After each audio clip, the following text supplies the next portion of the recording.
ओम नमः शिवाय, हर हर महादेव, जय महाकाल। कैसे हैं आप सभी भक्त? आप सभी को पता है कि आज है बुधवार की रात्रि। और ये कौन सी रात्रि है? वैशाख मास के महीने में पड़ने वाला बुधवार का दिन, जिस रात्रि के समय आपको अपने ही घर में ये रसोई घर वाला अचूक उपाय करना होता है। पूज्य गुरु जी ने कहा था, घर में आपके सुख नहीं है, शांति नहीं है, वैभव नहीं है, संपदा में कमी आ रखी है, धन की हानि हो रही है, कोई व्यापार दुकान फैक्ट्री है नहीं चल रही है, बीमारियों ने घर बनाया हुआ है, जायदाद को लेकर के किसी भी तरीके की कोई समस्या आपके परिवार में बनती चली जा रही है, पैसा कहीं से नहीं आ रहा है, कर्ज तक लेने की नौबत आ चुकी है। पूज्य गुरु जी ने कहा कि जिस घर का कोई एक व्यक्ति भी रात्रि के समय इस उपाय को कर लेता है, उसके घर की चाहे कैसी भी समस्या क्यों ना हो, बड़े से बड़े संकट उसी रात्रि को समाप्त हो जाते हैं।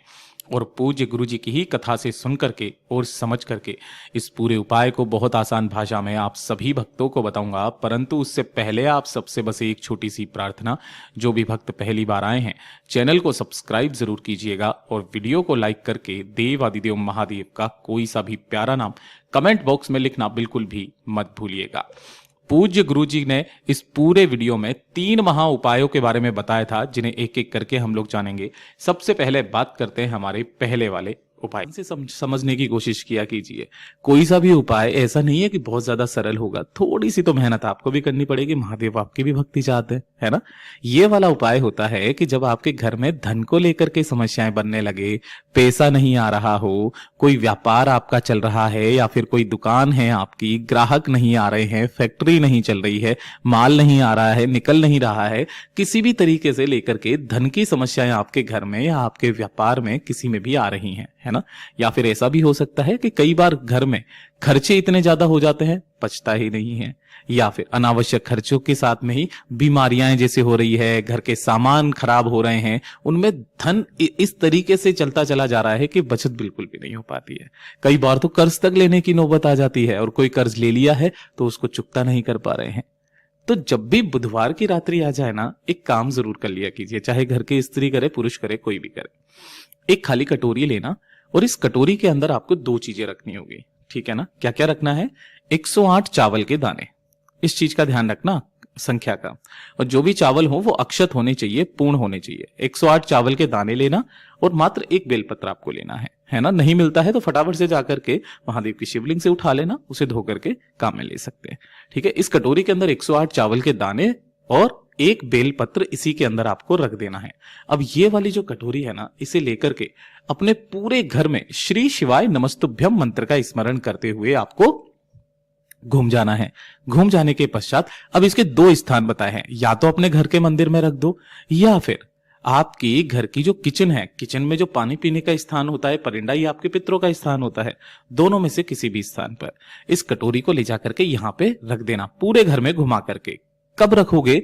ये रखोगे आप जब सूर्यास्त हो जाता है और प्रदोष काल का समय स्टार्ट हो जाता है। उसके बाद कभी भी, अगर आप रात्रि को वीडियो देख रहे हो, 8 बजे देख रहे हो, 8 बजे रख दो, 9 बजे देख रहे हो, 9 बजे रख दो, कोई दिक्कत नहीं है, किसी भी समय पर रख सकते हैं, ठीक है। और इसी की बगल में, इसी की सम्मुख में एक गोल बाती का दीपक घी का जरूर लगा देना, चाहे आटे का चाहे मिट्टी का, ठीक है।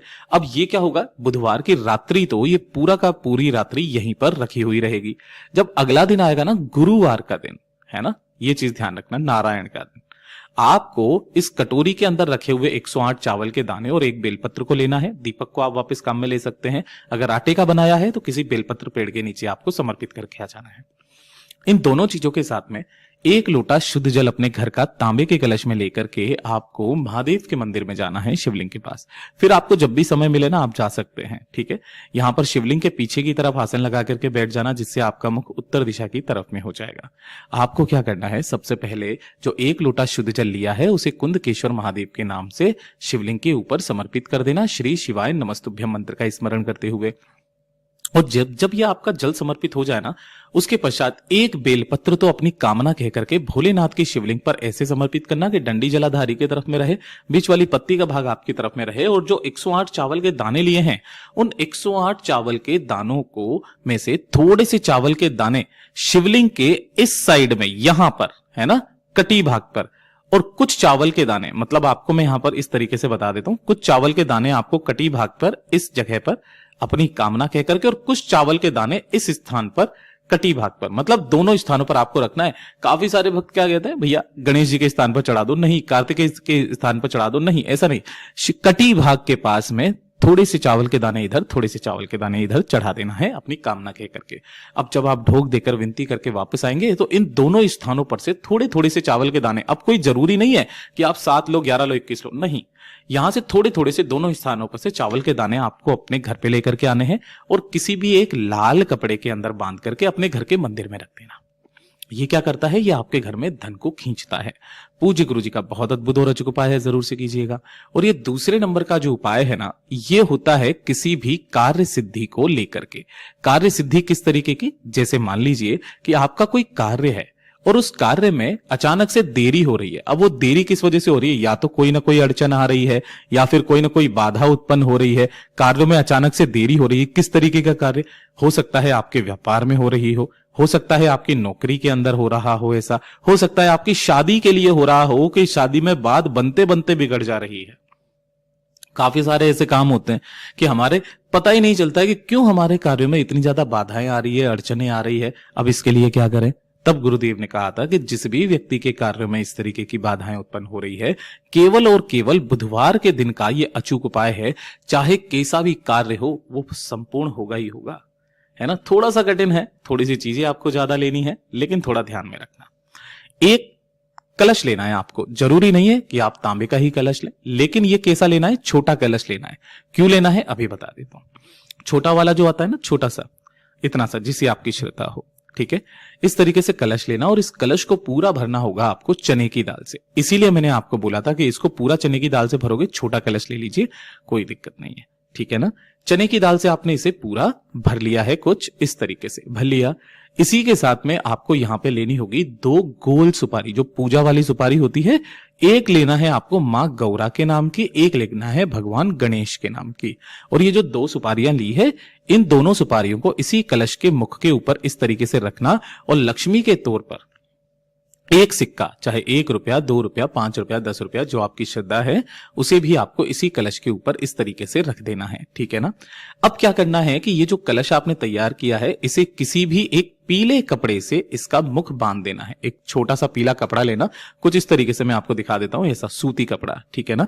इसके ऊपर रखना और रख करके किसी भी मोली कलावे धागे से इसका मुख अच्छे से बांध देना है। किस तरीके से बांधते हैं ये तो आपको शायद आता ही होगा ना, कुछ इस तरीके से मोली कलावा लच्छा लेना और यहां से इस तरीके से बांध देना, ठीक है। अब ये वाला जो कलश है ना, इसे उठा करके अपने घर के मंदिर में आपको रखना है। मैं यहां पर आपको रख करके भी बता देता हूं ताकि आपको थोड़ा सा रिलेट कर जाओगे आप। इस तरीके से पीला कपड़ा है, इसी कलश का अब आपको पूजन करना है। हल्दी, कुमकुम, चावल, रोली, अक्षत चढ़ा करके इसका पूजन करना, गंगा जल के छींटे मारना। उससे पहले आपको एक गोल बाती का दीपक अपनी कामना कह करके यहां प्रज्वलित करना है। फिर उसके पश्चात जब आप इसका पूजन कर लोगे, अर्चन कर लोगे, अपनी कामना महादेव से, भगवान गणेश जी से मांग लोगे, अब उसके पश्चात ध्यान रखना कि अब जैसे ही आपकी कामना यहां पर बोल दोगे आपको मौन व्रत धारण कर लेना है। आपको अपने मुख से एक शब्द भी नहीं बोलना है। कब तक अभी बताता हूं। जैसे ही आपने मौन व्रत धारण किया, अब आपको ये वाला कलश उठाना है, इसके ऊपर का पीला कपड़ा हटा देना, अपने उल्टे हाथ में जो लेफ्ट हैंड है उसके अंदर तो आपको इस कलश को इस तरीके से रख लेना है, और जो राइट हैंड है उस राइट हैंड से आपको इसके कलश का मुख बंद कर लेना है। इस कलश को ले जाकर के आपके घर के आसपास जो भी मंदिर के पंडित, पुजारी वगैरह ये जो होते हैं ना, जजमान, इनके पास में जाना है। अपनी कामना, अपनी कार्य सिद्धि को बोलते हुए आपको इन्हें वो पूरा का पूरा कलश दान में दे देना है। अब ये चीज का ध्यान रखना कि आपको यहां पर एक शब्द भी नहीं बोलना है। अगर वो कुछ पूछते हैं ना, तो आप अपने साथ में किसी भी एक ऐसे व्यक्ति को ले जाइए जो कि आपके उन सवालों का जवाब दे पाए, ठीक है ना। लेकिन आपको नहीं बोलना है, बस आपको अपनी कार्य सिद्धि की कामना मांगते हुए इनको दान में दे देना है। दान में देने के पश्चात जैसे ही आप अपने घर की चौखट के अंदर आएंगे, आप अपने मौन व्रत को तोड़ सकते हैं और फिर वापस आप इस उपाय को संपन्न कर सकते हैं। ये वाला जो उपाय है, इसके पश्चात आपके जितने भी कार्य होते हैं महाराज, सिद्ध होता ही होता है। पूज्य गुरु जी के ये सभी उपाय बहुत ही ज्यादा खास और अद्भुत है, जरूर से कीजिएगा। और वीडियो अगर पसंद आए तो ज्यादा से ज्यादा लोगों को शेयर किया कीजिएगा और लाइक जरूर करना, सब्सक्राइब करना। मिलता हूं अगले वीडियो में, तब तक के लिए ओम नमः शिवाय, जय महाकाल।